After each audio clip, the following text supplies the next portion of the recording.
maybe the answer to this next question is that you just want to maintain that kind of really happy balance that you have. But is there any milestones that you've got in mind for the next, say, 3, 5 or 10 years?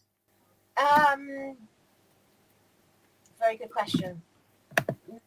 Sounds awful. No, I think I'm really keen to do much more of this workshop in schools or wherever, because it was something I hadn't really thought about doing until I was approached to do it, and I'm enjoying it so much. And I know also that there's just so many grown-ups out there that would benefit from drawing. I think we should all be drawing more, and spending less time on our phones and watching TV and Netflix. You know, it's so good for us. When you're waiting in a queue, instead of just going straight away, going onto your phone, it's just so good for you just to, you know, it just sounds really unrealistic of me, but if you had a notebook in your bag with you and a pen at all times, and you just got in the habit of drawing the people in front of you, hopefully without them knowing that you're doing it, that would be a great hobby for us all to have, because it's just so soothing and rewarding, and the more you draw, the better you'd be. Even if you think you can't draw, everyone can draw.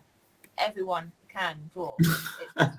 It's true. It's just you might have been told you can't, or feel you can't. Yeah, feel you can't. You can. Everyone can. Come to my workshop and find out. I'm gonna come. I draw sausage people. I mean, I love the sound. They have no features. Well, that sounds great. Okay, brilliant. But sausage person sounds good. So I'm intrigued. So I know we spoke yesterday, and your new role in residence. I just want you to explain to the audience kind of what a day in the life of Emma is in that new type of role. As an artist in residence? Yes. Well, it's the most wonderful thing, because I have complete free reign. There was no brief. I was just asked if I wanted to go and inspire the children of all these different age groups. So obviously, naturally, I was terrified, and I haven't stopped being terrified since then, since being asked. But it's fantastic to just be able to have ideas. The staff, the trust that I'm with, and the 3 schools have warmly, such a warm and welcoming force. Everything I've suggested, they have wholeheartedly supported, and it's wonderful. And the children love it, because it's not maths or science, and they get a chance to move around the classroom and get messy, and or not just, you know, it's just a different art class. Is just I hate to use the word vibe, but it's just a totally different vibe, isn't it? It's a terrible thing to say, but when I was at school, it was a bit of a DOS in my class. We had Mr. Wallace sat at the front and smoked a pipe. I don't really know what we did, and surprisingly I didn't pass, but I didn't work hard enough, and but I love doing it, and that's why now I'm able to make a living out of it incredibly, and love to do so. So that's what I'm saying. Everyone can draw. You can. You just haven't found the right drawing for you. And if you can't draw bottles and lemons and, you know, old boots still alive, it doesn't matter. It's because you should be doing sculpture or collage or something like this. Come with me. And I feel inspired. I feel like I might actually. There's definitely room in my life to be a bit more varied. I've been telling especially young people that they can do something, and overcoming their initial kind of doubts and fears, anxieties is so important. It's an important part of mentoring. I know we spoke yesterday, and I was sharing a bit about how the foundation structures its mentoring program into a bit. There's kind of 2 types really. There's the kind of, whilst they're forming their first business, which is super exciting at the tycoon enterprise level, there's a kind of like a bit of like on-tap mentoring, like for very specific issues, and there are youngest age of students. And then at the foundation, we have our alumni, which is kind of a bit more in depth, and it's a 12-month relationship with a particular mentor.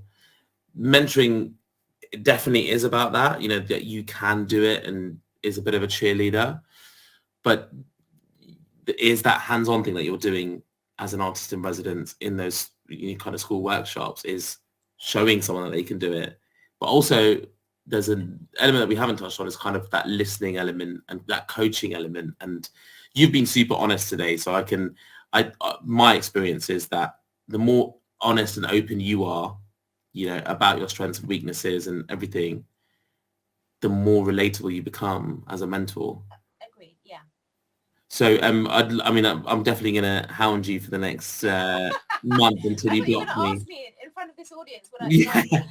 It's like, yeah. in front of the audience, yes, of course. In front of the audience, of course I will. Right, Sign me everyone up. had a verbal contract signed. I did read up on it after, and yeah, just the photographs of those kids, moves you. And then I thought, hang on, I've got 3 children in my own house that I should be mentoring.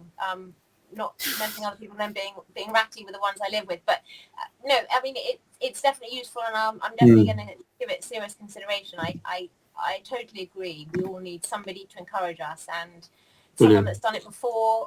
And yes, like so many people are doing. I read your stats and I'm impressed. It's like everyone's a businessman or woman. Well, the stats and the impact has very nicely been put together by our programs team into a prospectus, which is being printed and being shared with all of our schools. So obviously we'll be updating our website as well shortly. So do have a look if you're interested to see how the foundation does all these kind of things and really works to educate, empower, and encourage peace for students.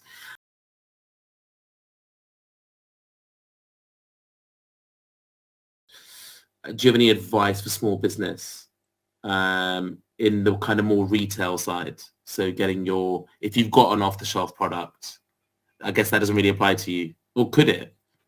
Well, it doesn't, but it did. I mean, I did get something like 40,000 billion cards printed at the beginning, and they're still here. They might be out of shop, but quite a lot of them are still here.